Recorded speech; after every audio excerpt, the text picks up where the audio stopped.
Here it is, boys. What we were waiting for. It's the wrap up. The mustache is back. The goggles are back. We're ready to rock. We're getting into it. First off, gotta congratulate the winner. It's Jake. I mean, no one expected it. He came out of nowhere. Jake's our champion. Congrats, man. Good luck doing it again with that team, though. Josh, you suck. Skill issue. I mean, just be better next year. I cannot wait for the summer. Though I'm sure you can. Now, let's look at everyone's teams going into next year. I mean, Chris, dude, I'm not gonna lie. I looked at your team, broke down sobbing. I mean, it's a trap. Like your game set the fucking sport of fantasy football back like 15 years. You do not have a single draft pick in 2023. How does that happen?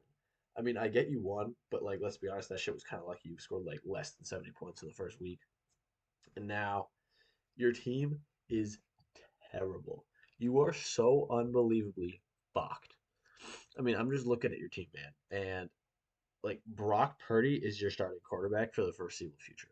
I mean, big cock Brock, he's kind of the man, but like we'll see how. I mean, like their offense is centered around Christian McCaffrey, not him.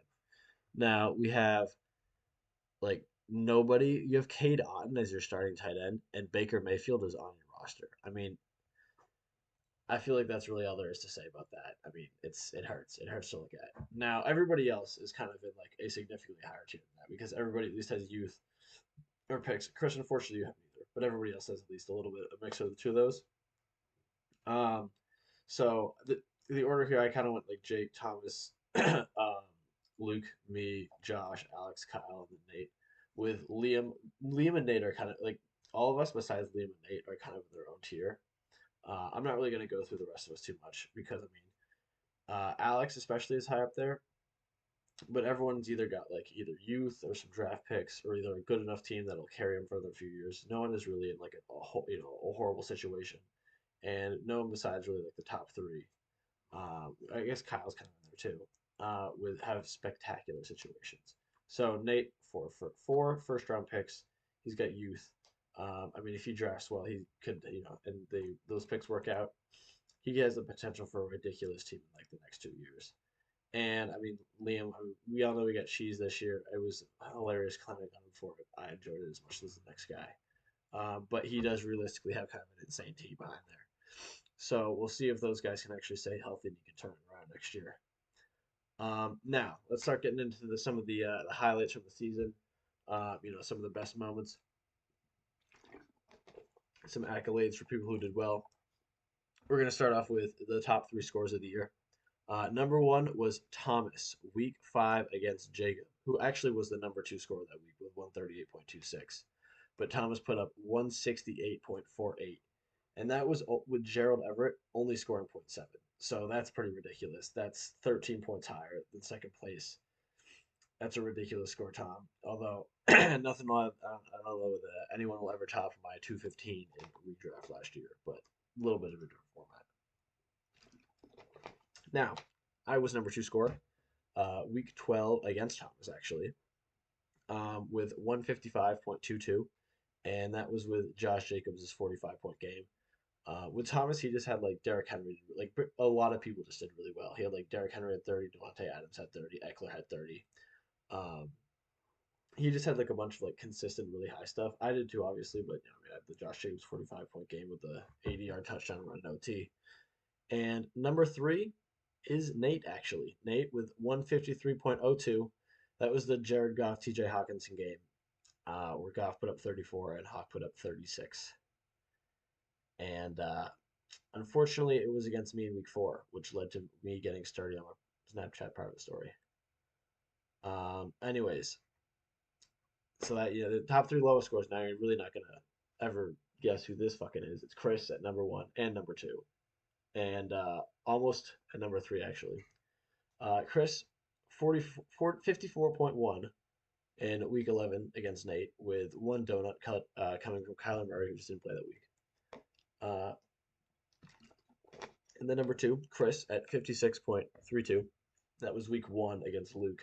No donuts, but you had 2 2-point performances and 2 1-point performances as well. So, I mean, not going to get a lot done with that. And number 3 was Luke, actually. with 58.82, week 10 against Chris. He had a donut from Edwards Hilaire. Cup only had 1.4. And ironically, Chris was the third lowest score that week, being 0.44 points above Kyle for second lowest. Now we got the most improved, least improved awards here.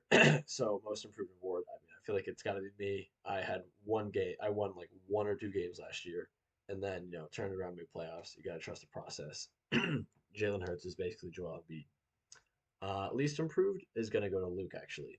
So it wasn't that your team. I mean, obviously your team regressed. You lost 6 games in a row, one of the most spectacular collapses I've ever seen. Um, but I mean, just apart from that, your team didn't really change from last year to this year, and I mean, you certainly didn't improve. But I mean, your team's core still there. You didn't really collapse like team wise. You just didn't really improve. Hence why least improved. The tank award goes to Chris. That's like going from like decreasing throughout the year, for obvious reasons. That was first to worst. That's man, it's the Rams. Now the sleeper pick of the year goes to Jacob. Obviously, no one really expected him to do what he did, and he comes out and win the ship because he walked into the room and his dick had been there for 3 minutes. So I mean, there's really no other pick. That's all you gotta say. Most disappointing turnout, however, gotta go to Thomas. Looking at your team, man, people are aging and they're aging quickly. I don't know how consistent everyone is going to be for the next few years, and it really seemed like this year was your best window. You blew it. So I think your championship window is definitely not over. You're not Rodgers and the Packers this year. But I think this year in Packers terms is more of like a 2019, 2020, not quite 2021, 2022. But you're getting close to that number, man. So if you want a ring, you got to make something happen quick. Manager of the year, got to go to Liam. His whole team went down. Everybody got hurt. His team forgot how to walk forward, and he still managed to put together a good campaign. Made playoffs and all. And on top of the fact that like he didn't do so at the expense of everything else. His team's looking strong. And the most valuable player in the league this year, Patrick Mahomes. It's no question. He was QB1 after Jalen Hurts got hurt. So, I mean, that's clutch right there, not getting the injury. Jalen Hurts getting hurt fucked my team for the playoffs. And then not only that, he was QB1. He was the QB1 for the championship team and came through in the championship. Put up strong 26-point performance in the championship. I mean, that's nothing crazy from Mahomes. But, under pressure, he didn't shit the bed. Comes through in the clutch. He's viable. You want him on your team. Jacob had him. MVP, Patrick Mahomes. Now, I feel like we'd finish this with a little highlight reel, some of the best moments from throughout the season.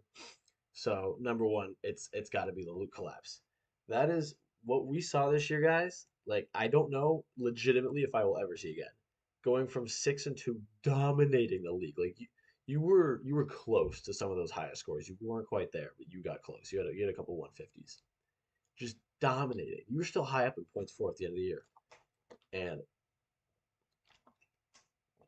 like that water down the drain. Just, I legitimately thought you were going to lose 8 games in a row and end up in the toilet bowl. But you didn't. You lost 7. And oh man, you barely avoided it. And it had to be the number 1 spot. It blew me away. I'm not pitying you. Like, I loved watching every single one of those losses. Like, every week it was just like, yes, fuck you. This is what you get for fucking thinking you him in fantasy football. But like, I'm also sorry that happened. Now, the rivalries and the bets and stuff this year, we had some top-notch performances. I mean, this one got to take the cake, no question.